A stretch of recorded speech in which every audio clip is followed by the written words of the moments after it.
हमेशा से ही इंसान ऐसा जरूर सोचता आया है कि वहां ऊपर घने काले अंतरिक्ष के पार कोई तो जरूर रहता होगा, बिल्कुल हमारी तरह। हमारे ही जैसे दिखने वाले जीव इस ब्रह्मांड में कहीं न कहीं तो जरूर होंगे। और हमारी इसी सोच ने जन्म दिया कुछ ऐसे ही इमेजिनरी प्लैनेट्स को जो हमारी पृथ्वी की ही तरह हैं, जो किसी न किसी तरह लाइफ को सपोर्ट करते होंगे। ऐसे ग्रहों को हमने कई फिल्मों में देखा है, जैसे एवाटार का पेंडोरा, सुपरमैन का क्रिप्टॉन प्लैनेट और स्टार ट्रेक यूनिवर्स का रीजा प्लैनेट। लेकिन क्या ऐसे प्लैनेट्स वाकई हकीकत में भी एग्जिस्ट करते हैं? ये जानने के लिए हमें जाना होगा करोड़ों अरबों किलोमीटर दूर ऐसे ही ग्रहों की तलाश में। तो दोस्तों, सीट बेल्ट लगा लीजिए, कुर्सी की पेटियां बांध लीजिए, क्योंकि आज की अंतरिक्ष यात्रा में हम कुछ ऐसे ग्रहों पर जाएंगे जो पृथ्वी की ही तरह किसी तारे का चक्कर लगा रहे हैं, और पता करेंगे कि क्या वो ग्रह जीवन के लायक है भी या नहीं। तो चलिए शुरू करते हैं आज की इस यात्रा को। स्पीड ऑफ लाइट, वो स्पीड जो इस यूनिवर्स में स्पीड की अपर लिमिट है। इस स्पीड से अगर हम धरती से सूरज तक जाते हैं तो हमें करीब करीब 8 मिनट लग जाएंगे। लेकिन आज हम जिस जगह पर जाने वाले हैं, इसी गति से वहां तक पहुंचने में हमें करीब 35 साल का समय लगेगा। हालांकि हम इंसान अभी इतने डेवलप नहीं हुए कि इस रफ्तार को अचीव कर पाएं। कन्वेंशनल रॉकेट से अगर हम सफर तय करेंगे तो हमारी इसी जर्नी को पूरा करने में हमें करीब 6 लाख साल लगने वाले हैं। और ये लीजिए, हम आ गए एक नए सोलर सिस्टम में, एक नए तारे के पास, एक नई दुनिया में। वैज्ञानिक मानते हैं कि यहाँ पर जीवन हो सकता है, बिल्कुल हमारी पृथ्वी की तरह। एक रेड डॉर्फ तारा हमारे अपने सूरज का करीब 30% इस पूरे सौरमंडल को चला रहा है। लेकिन इसके जो प्लैनेट्स हैं उनमें हमारी दिलचस्पी ज्यादा है। तो हमें चलना होगा स्टार सिस्टम L9859 के पहले ग्रह की ओर। ग्रह का नाम है L9859b। आकार में ये ग्रह पृथ्वी और मंगल ग्रह के बीच का है, लेकिन भार में ये बेहद हल्का है, हमारे वीनस प्लैनेट के मास का भी आधा। इस तारे का चक्कर लगा रहा ये पहला ग्रह जीवन को असंभव बनाता है। यहाँ मौजूद परिस्थितियां ही कुछ ऐसी हैं कि यहाँ पर जीवन पनपना बहुत ज्यादा मुश्किल है। ये ग्रह तारे के बेहद नजदीक है, इसलिए यहाँ पर सतह का तापमान आपके घर में पड़े ओवन से भी 100 डिग्री सेल्सियस ज्यादा होगा। प्लैनेट L9859b अपने तारे का एक चक्कर सिर्फ 2 दिन में पूरा कर लेता है, जबकि हमारी पृथ्वी को यहाँ 365 दिन लग जाते हैं। ये ग्रह अपने तारे से हमारी पृथ्वी के मुकाबले 22 गुना ज्यादा एनर्जी रिसीव करता है, क्योंकि ये सबसे पहला ग्रह है और ये अपने होस्ट स्टार के बेहद नजदीक है। और इसीलिए ये ग्रह सिर्फ गर्म ही नहीं है, बल्कि यहाँ खतरनाक रेडिएशन सबसे बड़ा दुश्मन है। तो हमारी जीवन की तलाश यहाँ पर खत्म नहीं होगी। अब हमें जाना होगा इस ग्रह से करीब 2.5 मिलियन माइल्स दूर इस सोलर सिस्टम के दूसरे प्लैनेट की ओर। सूरज से मरकरी के डिस्टेंस को अगर यहाँ इस ग्रह से कंपेयर किया जाए तो ये ग्रह मरकरी के मुकाबले अपने तारे के 13 गुना ज्यादा करीब है। L9859c नाम का ये प्लैनेट अपने तारे को 3.7 दिन में ऑर्बिट कर लेता है। लेकिन यहाँ पर इस ग्रह के बारे में सबसे इंटरेस्टिंग बात यह है कि ये आकार में हमारी पृथ्वी से करीब 30% ज्यादा बड़ा है और 2 गुना भारी भी है। इसलिए ये ग्रह सुपर अर्थ की श्रेणी में आता है। ऐसे ग्रहों पर अक्सर हमें वाटर, आइस, मीथेन और हाइड्रोजन जैसी चीजें मिल जाती हैं, और ये वही एलिमेंट्स हैं जो जीवन के लिए कंपलसरी हैं, एटलीस्ट उस जीवन के लिए जिसे हम जानते हैं। कई वैज्ञानिकों का मानना है कि ऐसे ग्रहों पर हमें एक्स्ट्रा टेरेस्ट्रियल सिविलाइजेशन भी देखने को मिल सकती है। लेकिन जहां तक बात है इस ग्रह की, तो ये ग्रह आकार और भार में काफी ज्यादा बड़ा है, और यहाँ पर ग्रेविटेशनल फोर्स भी बहुत ज्यादा स्ट्रॉन्ग होगी, जिस वजह से अगर कोई एलियन सभ्यता भी होगी तो वो स्पेस में अपना वर्चस्व स्थापित नहीं कर पाएगी, क्योंकि उस प्लैनेट की ग्रेविटी से निकलना उनके लिए ना तो आसान होगा और ना ही इकोनॉमिकल। हालांकि ये ग्रह भी अपने तारे के बेहद नजदीक है, इसलिए यहाँ पर भी जीवन की कल्पना नहीं की जा सकती। और जैसा कि हमारे सोलर सिस्टम में भी है कि पहले 2 ग्रह बहुत ज्यादा गर्म हैं, लेकिन वहीं तीसरा ग्रह जीवन से भरपूर है। L9859 स्टार सिस्टम का तीसरा ग्रह भी कुछ ऐसा ही मालूम पड़ता है।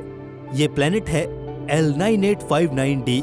ये लगभग हमारी धरती से 2 गुना ज्यादा भारी और 50% ज्यादा बड़ा है और कैलकुलेशंस के हिसाब से इस ग्रह के भार का तीसरा हिस्सा पानी है, बेहिसाब पानी। जब आप इसे धरती से कंपेयर करेंगे तो आपको इसकी विशालता का अंदाजा हो जाएगा। हमारी धरती पर जितना भी पानी है, फिर चाहे वो समुद्रों में हो, नदियों में हो या फिर ग्राउंड वाटर, वो पृथ्वी के भार का सिर्फ 0.02% ही है। लेकिन ये ग्रह कुछ ऐसा है जहां पर 33% पानी पाया जाता है। पानी की मौजूदगी का सीधा सा मतलब है जीवन के लिए परिस्थितियां अनुकूल होना। लेकिन इसका मतलब ये बिल्कुल भी नहीं है कि यहाँ पर जीवन मौजूद ही होगा। हम सिर्फ अंदाजा ही लगा सकते हैं। हमें ये भी नहीं पता कि आखिर वहां पर पानी किस फॉर्म में है, कहां पर है, क्या वो सरफेस पर है, लिक्विड फॉर्म में। अगर ऐसा है तो वहां का तापमान तरल पानी को एवेपोरेट कर पूरे प्लैनेट पर बादलों का निर्माण करता होगा। वहीं अगर पानी जमीन के नीचे हुआ तो फिलहाल इस पर हम पूरी तरह से श्योर नहीं है। लेकिन हाँ, ये ग्रह जीवन के लिए एक बेहतर जगह साबित हो सकती है। खैर चलिए, अब हम चलते हैं सौरमंडल के अगले ग्रह की ओर, एक न्यूली डिस्कवर्ड प्लैनेट जो कि सुपर वीनस क्लास को बिलोंग करता है। ये एक चट्टानी ग्रह माना जाता है जिसका आकार करीब 3 गुना है हमारी पृथ्वी से। सुपर वीनस क्लास का मतलब है कि यहाँ इस ग्रह पर एक प्रॉपर एटमॉस्फेयर है, लेकिन वहाँ पर कंडीशंस बिल्कुल वीनस प्लैनेट के जैसी ही हैं। एक ऐसा ग्रह जो ग्रीन हाउस की वजह से नर्क बन गया है। यहाँ पर भी अलग अलग गैसेज हैं। जब होस्ट स्टार से आने वाली रेज इसके एटमॉस्फेयर में पास होती हैं, तो वो इसकी सतह से टकराकर ऊपर आसमान की ओर मुड़ती हैं।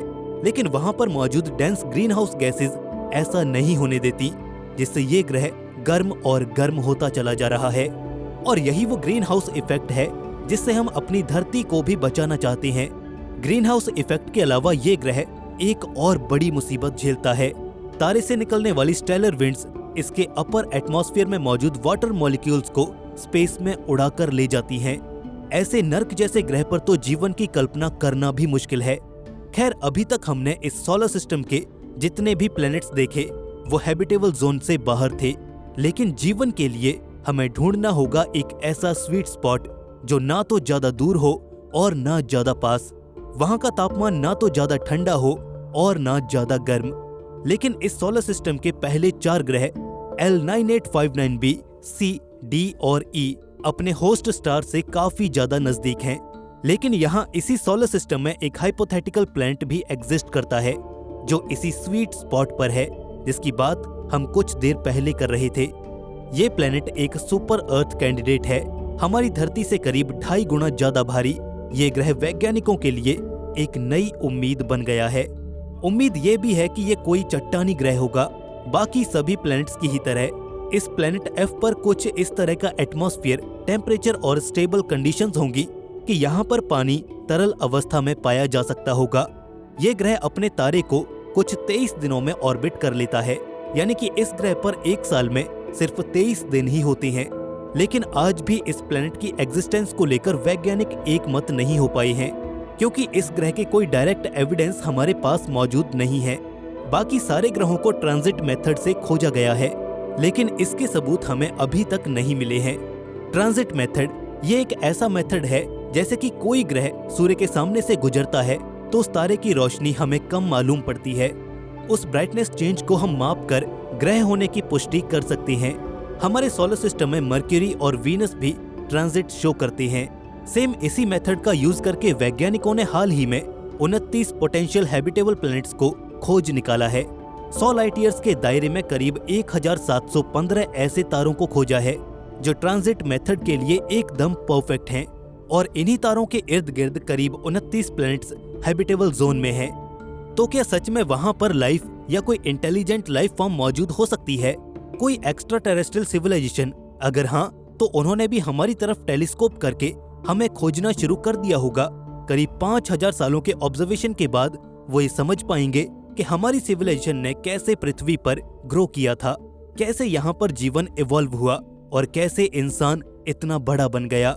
इसके अलावा ये सभी ग्रह इतने पास हैं कि यहाँ पर हमारे टेलीविजन और दूसरे ब्रॉडकास्ट सिग्नल्स भी पहुँच सकते हैं, लेकिन उन्हें भी इस सिग्नल को रिसीव करना आना चाहिए। ये सिद्धांत दोनों तरफ से काम करता है।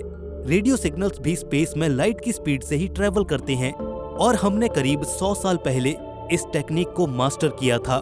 अगर वो रेडियो सिग्नल्स को कैप्चर कर सकते होंगे तो पिछले 100 सालों में हमें भी उनकी तरफ से कोई ना कोई रेडियो सिग्नल तो मिलना चाहिए, लेकिन आज तक हमें ऐसा कोई सिग्नल नहीं मिला। इसलिए इतना तो हम ये कह सकते हैं कि वहां पर एडवांस एलियंस तो बिल्कुल भी नहीं रहते।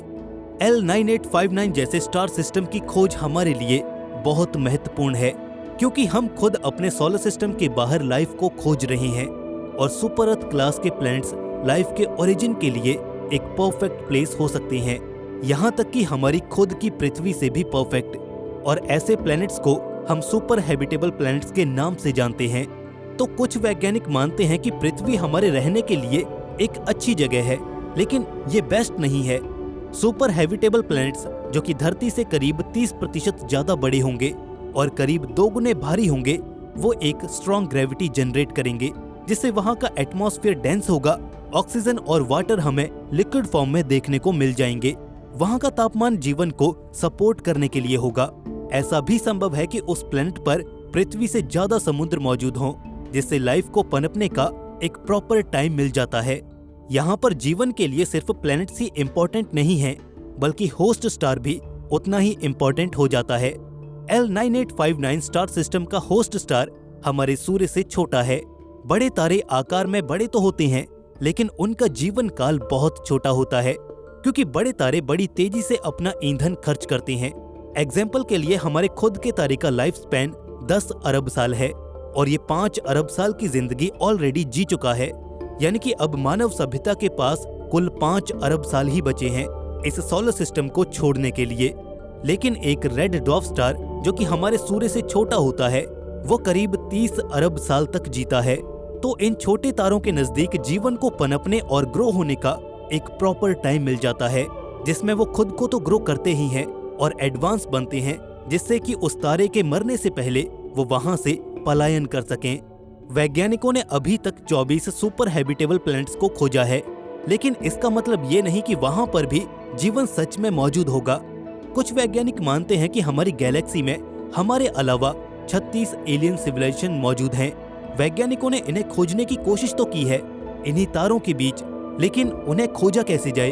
सबसे पहले तो हमें ऐसे तारों को खोजना होगा जो हमारे सूरज की तरह हों। हमारी गैलेक्सी के 100 अरब तारों में से उन्हें खोजना बहुत मुश्किल है। अब इनमें से ऐसे तारों को खोजना है जिनमें आयरन हो।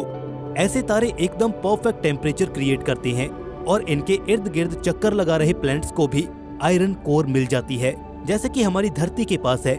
अब यहाँ पर हमें कोई ज्यादा उम्र का तारा चूज नहीं करना है, बल्कि एकदम कम उम्र का तारा ढूंढना है, क्योंकि बड़े तारे अपनी उम्र पूरी करने के बाद एक्सपैंड होते हैं और अपने आसपास के प्लैनेट्स को खा जाते हैं।